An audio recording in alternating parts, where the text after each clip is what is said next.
Ya o'zi seryoznisiz, bilaman. Bundan ham seryozni ko'rinmoqchi bo'lsangiz, Genesis G90 o'qib yurishingiz kerak. Bilasiz, eng seryozni odamlar aynan mana shu mashinaga o'tib ketdi. 90-yilgi jigarlar bormi?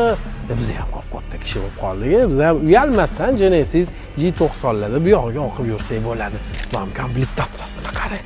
4 ta sidinada masajlargacha bor. Abduf, Amagraf bu mashina uchun shunchaki funksiya. Mana qarang, orqada boshqaradigan panellarni, mana sidinalarni yurovka qiladigan knopkalarni qarang.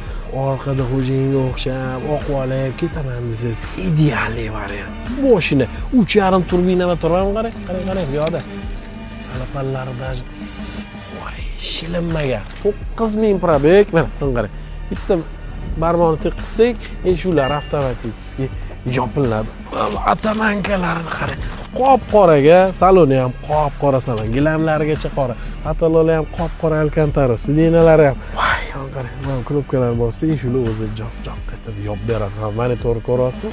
Tabloni ko'rasizmi? Tabloda ham monitori bor. Menimcha nachuniy videolar ham bo'ladi bu mashinada. Xullas, mashina navrotda eng cho'qqilaridan. Bilasiz-ku, narxi o'xshaydi. Shu kecha kunduzda kimda bosib yopiladi. Bunaqa narxi Genesis G90 ni topish amr mahol. 2025-yil probegi 9800 bo'pti. Top-toza srochniga 104 mingga bosib yuborsangiz bo'ladi. Bosib yuboring. Hammaga mana shunaqa mashinalarni o'qib yurish nasib qilsa. Nasib qilsa yozib qoldiring. Shu bo'lsa like bosib